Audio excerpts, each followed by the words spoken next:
melakukan kegiatan pameran bagus, bagi apresiasi bagus sekali. Tapi di samping itu kan untuk keberlanjutan si seniman sendiri, email keluarganya, saya lebih fokus sebetulnya ke sisi marketnya gitu. Jadi ada sedikit pengalaman Pak Setiono mungkin tahu juga, saya pernah dikontrak dulu ya, 7 tahun.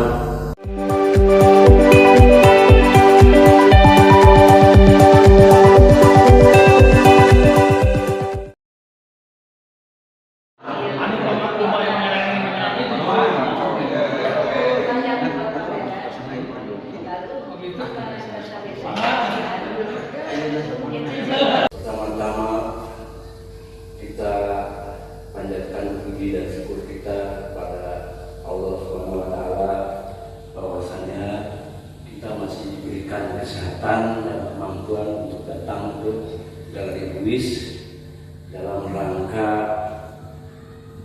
penjualan atau lelang lukisan yang sudah diumumkan itu. Itu kan kita itu benar setengah siang itu. Tapi begitu sekarang sudah mulai kata tadi Bali mulai tapi walaupun karena saya juga punya teman belum stabil belum pantai.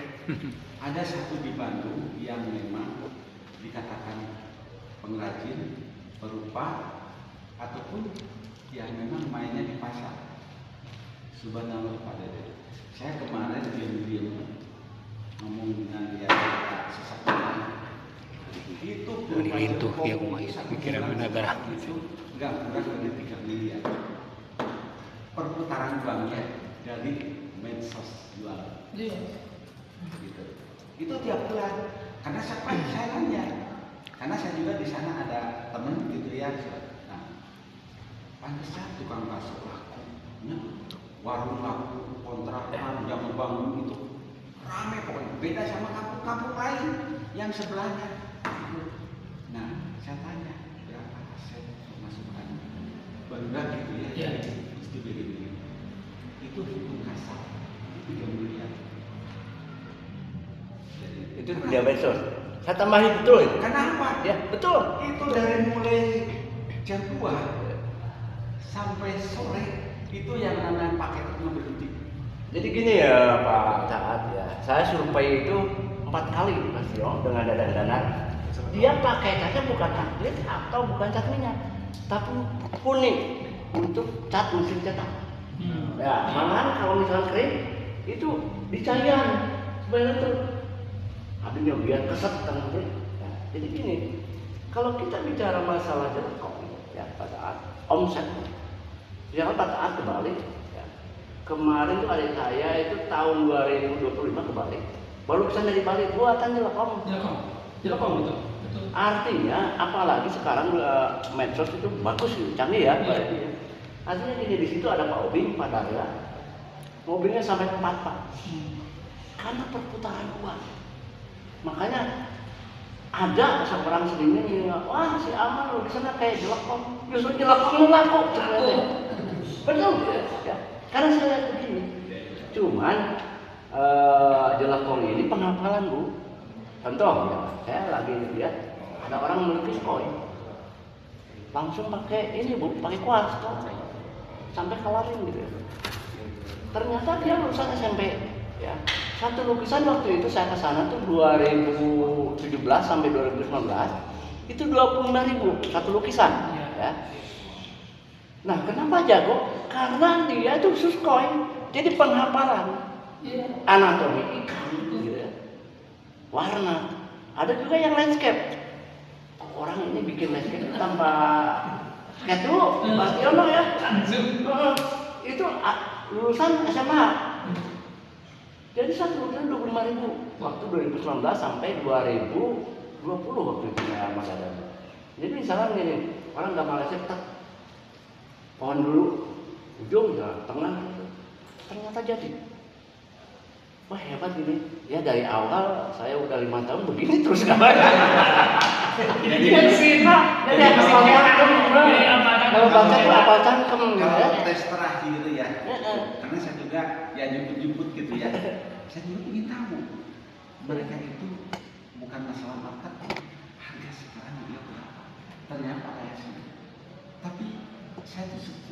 saya juga kalah terus terang hal itu. Sekarang itu sudah mencapai ada sampai 7 juta setengah. Ada Satu. Iya, Ya. Karena apa? Itu saya lihat di medsos itu yang namanya lukisan tekstur ya. Karena di sana itu kan pengrajin. Jadi teksturnya bikin sendiri, kosnya murah apa? Itu sekarang itu terus terang harganya bukan jelek. Enggak ada yang harganya. Coba baru lihat sinetron-sinetron di Indonesia, Indosiar, TV. Itu kalau ada lukisan ini buatan juga kalau karena apa murah? Tapi itu masih sekedar ini Pak Kurnia. Iya. Nah mudah-mudahan kita juga ya istilah kita kan masalah market kan istilah pasti kan beda pasar gitu ya. Nah, tapi memang saya juga ada tetap Cilekong itu ada nakalnya. Karena dari 8 studio yang ada, 8 studio itu satu studio ada misalnya 12 pengrajin. Nah, jadi kalau ada studio yang laku lukisannya itu diikuti oleh studio lain. Nah itu, nah akhirnya apa? Penyakitnya sama. Jadi murah-murah deh. Gitu ya.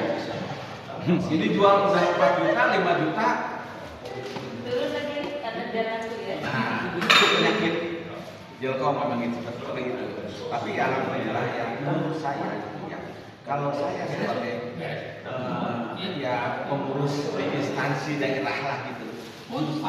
Jelkom itu masih daerah. Kenapa?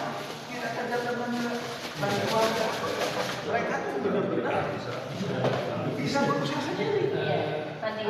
Iya, gitu. Nggak ada di Indonesia seperti kampung Jelkom. Saya rasa nggak ada di Indonesia. Kan Di dunia. banyak atau satu. Yang canangkan Berupa di kita itu ya di Indonesia, di Jakarta, di Jawa, di mana. Nah, saran saya itu penting harus memperhatikan kualitas kanvas. Gitu. Karena apa? Terus terang, ini dialami oleh saya gitu ya. Kalau misalnya ada penikmat seni yang ya istilahnya yang menengah ke atas gitu ya, pasti selalu nanya, ini pakai cat apa? Ini kanvas apa? Nah, ini mungkin karena saya termasuk ya istilahnya ya orang industri tekstil saya ngerti gitu ya. Karena itu ada perbandingan, oh ini kanvas dari Jerman, Prancis, Cina, apa gitu. Apalagi saya juga pernah 2 tahun di Cina. Nah, yang pernah dikritik saya kanvasnya itu Kang Wahyu. Nah, saya tahu, tapi bukan saya harus diganti, bukan. Karena saya pikir kalau berkarya itu semua kan bikin sempurna, bagus apa gitu. Nah, sangat disayangkan kalau seandainya di luar cat ya gitu. Ini kualitas kanvas. Karena kualitas kanvas di Indonesia itu jauh standar dari internasional gitu. Kenapa? Kanvas di luar, mau di Jerman, di Prancis, apalagi di Cina, itu bahan kainnya bukan dari kain grey. Itu bahannya sudah di setengah jadi atau sudah di finish. Coba lihat buatan ini gitu ya. Nah saya juga udah koordinasi dengan Renda Santana. Dan kalau nggak lukis, Gawi mau apa pakai apa? Saya pakai ini. Produk mana Cina? Nggak ada masalah. Bukan hanya itu. Yang mungkin udah tahu. Nah karena apa? Saya mengalami gitu. Jadi kanvas itu bukan. Saya pernah nanya sama orang Jogja, bahkan debat sebetulnya. Karena ini kanvas kita itu di Indonesia itu turun temurun. Dari dulu kain belacu apa gitunya terus gitunya sampai ke ini. Nah cuma ada hal apa, karena kita itu banyak warisan-warisan yang tidak mengikuti mungkin zaman teknologi. Kalau sekarang medsos atau apa gitunya itu kalau yang mengerti, kalau kolektor beli lukisan itu, kalau saya beli, oh ini punten dulu Pak Ayu masih di Kaujir. Tahu pada itu pengrajin kanvas Jelkom gitu ya, punten gitu ya. Yang istrinya gemuk itu, dia suka nganter ke sanggar. wah gitu Pak. Karena apa? Saya sayang dengan karyanya. Iya. Gitu. Karena belum pernah kan kalau kolektor ini bener-bener itu kalau beli lukisan percaya itu jangankan kanvasnya itu di ini kan sama pembesar dilihat gitu. Cuma itu nggak biasanya nggak terbuka gitu ya dilihat gitu ini. Apalagi sekarang karena takut mungkin ini kolaborasi dengan digital print gitu ya. Atau kolektor itu persis tahu kualitas cat yang bagus. Nah itu begini. Nah ini mohon gitu kalau bisa bukan sebetulnya nggak mahal. Jadi sebaiknya kalau ada yang suka bikin sendiri, misalnya kanvasnya, tidak ada masalah gitu. Satu Pak Didi, saya mungkin kanvasnya agak bagus ya, bilang agak bagus. Karena saya awalnya dari cat minyak, ya. Ketemu sama Dadan 9 tahun yang lalu, saya beralih ke akrilik. Nah itu ya, kalau cat minyak memang susah lah kanvas buatan sujer atau di lokong itu nggak masuk. Ya, karena apa? Kalau kualitas kanvas yang secara umum sekarang mungkin di Jakarta, di Bandung, di mana memang banyak yang memakai konsumsi produk Telkom. Satu mungkin murah gitu ya, gitu. Dan sekarang memang sudah bagus karena sekarang sudah ada akrilik gitu ya, sudah dilapur pakai akrilik. Tapi sebetulnya kalau benar-benar kanvas yang bagus itu bukan di geser begini.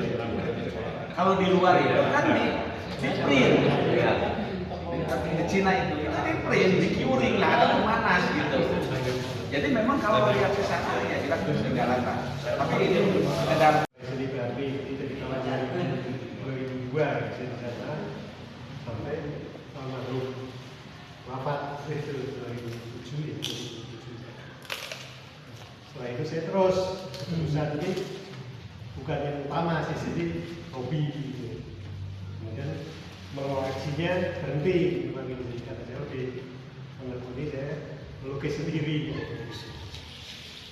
Ya, saya ada kenal beberapa termasuk itu yang apa ya istilahnya itu masuk itu.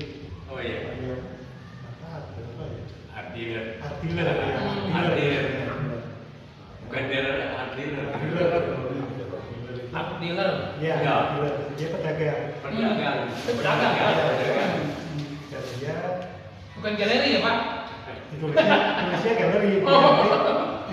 Jadi dia sistemnya gitu, jadi banyak dia cerita banyak dari ITB datang kemarin bisa lihat ini konsepnya gini. Saya lihat itu, lihatnya cuma bisa dijual atau enggak gitu loh. Jadi itu apa? Wah, udah menarik atau gitu ditawar dan dia murah, tersinggung. Ya udah apa gitu kan ini. Banyak yang enggak ini, enggak gitu. Ya udah dia juga ada beberapa sih. Waktu itu tempat saya sendiri waktu itu Rendra kan realis di Pak Bali pernah ke sini juga. Kamu beli dicoba dulu beli 3 ini dijual udah laku kemudian dikasih masukan warnanya itu kurang apa dia klasik lah dia klasik udah gelar gitu tapi mental nggak bisa dia memang jadi itu udah aja nggak dipegang sama itu. Tapi sempat sih, sudah sempat dicoba beberapa gitu. Jadi ya memang artiler betul. Kemudian Pak lagi Pak Susin waktu itu mau pameran tunggal yang berapa ya terakhir di galeri mesin. Waktu itu Pak Hedi namanya Pak Hedi itu ke Bali ke tempatnya Pak Susin. Dia naksir tulisan ini berapa saya bukain. Cek langsung. Nah, ternyata Pak Susi itu diinovasi. Ya. Hati-hati itu art dealer. Jadi pilihannya lain. Karena Pak Susi itu pakai mau itu. Jadi jangan nanti aja ngomongnya gimana cara nolaknya. Nanti aja di pameran. Belinya di pameran. Nggak mau dilepas bisa gitu. Lepas sudah pameran di galeri nasional nggak diundang lagi. Si Pak ini yang Solo ini nggak diundang gitu. Pameran di Jakarta itu. Dia 5 tahun udah di berita aja, lu udah pameran telepon ke saya, kamu lihat ya, saya itu aksen yang itu orang perempuan bawa keranjang di atas gitu. Laku nggak itu? Laku. Yang beli siapa? Gitu, orang Prancis gitu yang beli. Gitu aja. Wah, ya udah tahu berarti dia ditolak gitu. Kasus ini juga nggak enak. Begitu setelah selesai pameran di situ dia datang ke Balai Seni Bali, dia ngobrol di sana, minta diantar ke saya nemuin Pak Iki di Siwok, itu Siwok masih ada. Malam-malam saya mau ketemu gini. Saya minta maaf gitu Pak. Ya saya maaf karena itu yang pengelola itu semua itunya galerinya yang memamerkan itu saya udah kasih nama Pak ini suara dulu disuruh mau diundang gitu, jadi kita nggak diundang di luar pengetahuan saya, maaf aja gini gitu, jadi ya udah tapi baik-baik gitu, itu menolak memang gitu. Jadi ada yang mau, memang enggak gitu kan, jadi tergantung pilihannya lah, menurut saya mau milih jalurnya yang mau kemana gitu. Itu yang idealis gitu. Ya itu aja sih kayaknya. Dari sudut seorang arsitek, Ya. keterkaitannya dekat banget kita dengan perencana-perencana ini gitu ya. Jadi memang masih dibutuhkan kan. Ya membuat kita percaya diri bahwa yang kita kerjakan tuh memang ada target. Ya. Jadi memang. Itu kalau aku juga ada arsitek juga di Bandung. Saya kenal Pak Dino Solasulu juga kenal sama ini. Dia kenal jadi mengoleksi kayak Saya itu bukan pernah lihat berapa bulan di tangga kelas seni ya. Pas Wibowo itu bikin lukisan realis banget. Saya lihat dari anatomi orang yang lagi ngikup pasir. Ya.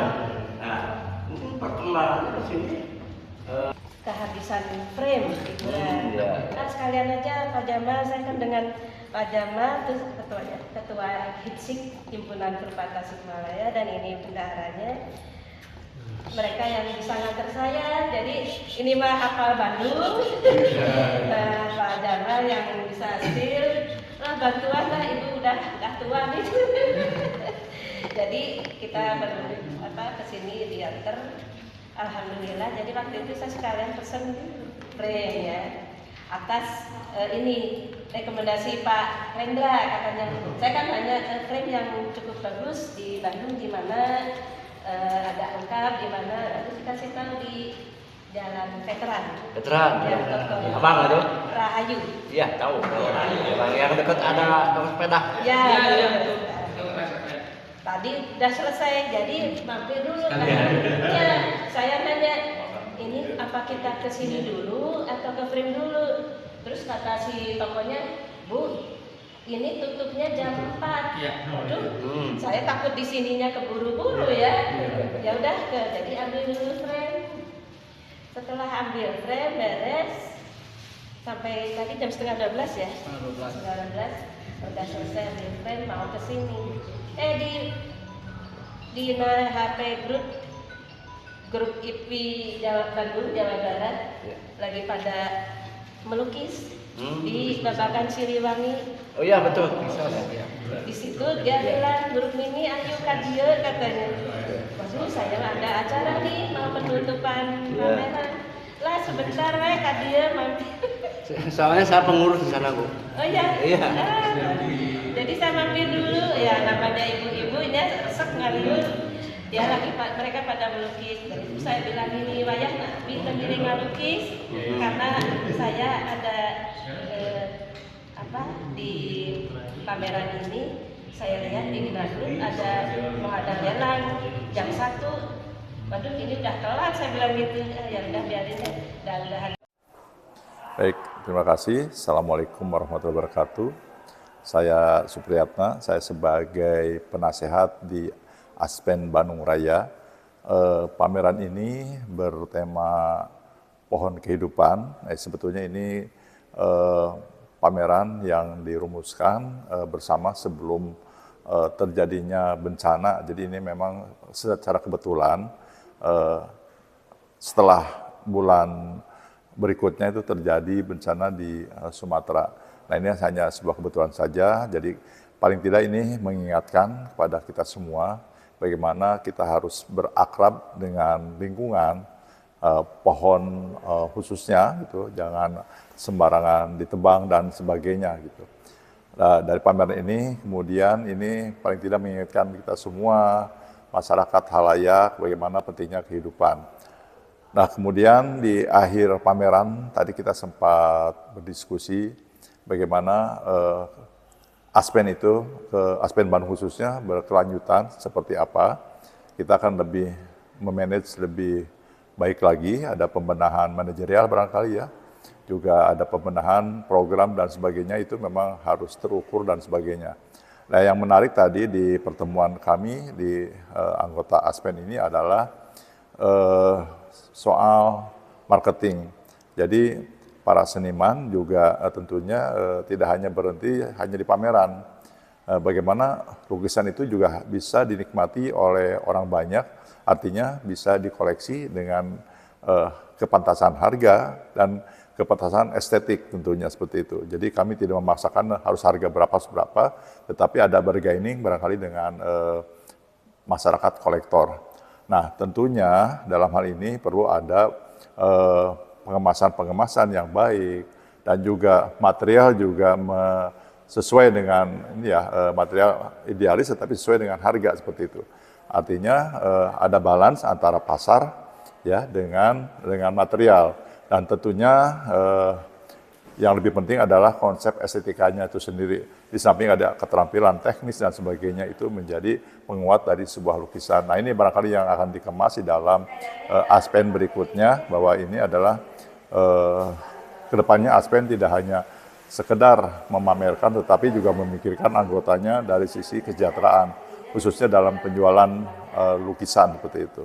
Itu saja barangkali dari saya. Terima kasih. Assalamualaikum warahmatullahi wabarakatuh.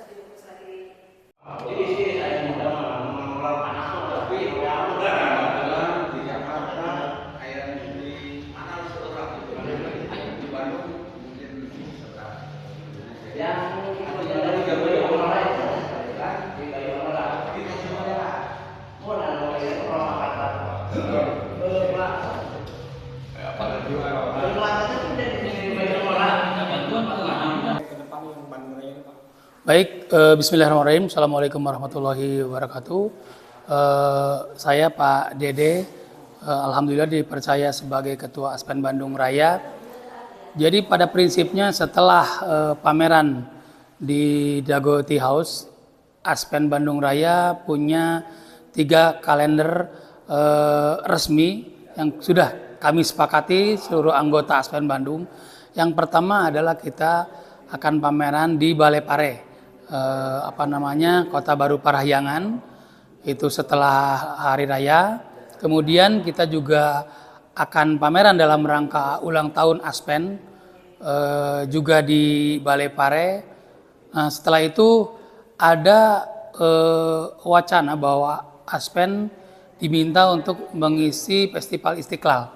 Festival Istiqlal itu di Jakarta, kita sedang koordinasikan dengan Aspen Pusat, Pak Kembang Sepatu. Kemudian yang di Desember, insya Allah Aspen juga akan pameran di Jakarta. Pada prinsipnya seluruh anggota memang kita mulai coba sesuai dengan moto Aspen, Beberin, yaitu bersatu, berkarya, inovatif. Jadi saat ini semua anggota sepakat bahwa kita punya agenda di mana kita saling membagikan informasi. Salah satunya terkait lelang. Jadi terkait bencana di akhir ini, bahwa Aspen punya keinginan untuk membantu menyumbangkan sebagian dari hasil karya lelang yang saat ini sedang kita coba berbagi informasi. Seperti saya membagikan informasi kepada beberapa pengusaha, karena memang kalau untuk mengumpulkan di suatu tempat kita punya sedikit kendala kesulitan ya, meskipun memang kita agendakan hari ini akan ada rencana lelang, tetapi lelang tetap berjalan melalui online. Artinya bahwa kita menyebarkan katalog kita ke berbagai pihak untuk ditawarkan, barangkali ada yang tertarik dengan karya beberapa seniman anggota Aspen. Itu Kang. Dari perkiraan itu ketika sekarang pameran itu ada beberapa yang memang diminati. Betul. Kemarin ketika ada kunjungan dari Jakarta, jujur saja ada 5 buah karya yang memang sudah ditandai oleh kolektor Jakarta. Salah satunya memang bukan ini kebetulan karya saya. Jadi karya saya juga salah satu karya yang ditandai, artinya diminati oleh kolektor Jakarta. Dan kita sedang menunggu tindak lanjut karena memang kami menjanjikan setelah pameran baru akan ada komunikasi. Karena karyanya masih dipakai pameran sampai hari ini tanggal 31. Kalau rate-nya antara berapa seberapa nih? Macam-macam Kang. Kalau dilihat di daftar harga yang memang ada di grup Aspen itu mulai dari 2,5 juta sampai 35 juta. Karya Pak Taat kalau tidak salah itu harganya 35 juta. Dan kawan-kawan juga dalam lelang ini 30% dari hasil penjualan insya Allah akan kita sumbangkan kepada korban bencana jika memang ada yang terjual. Aspen Bandung Raya bersatu berkarya inovatif. Ngarajeleng atau aja.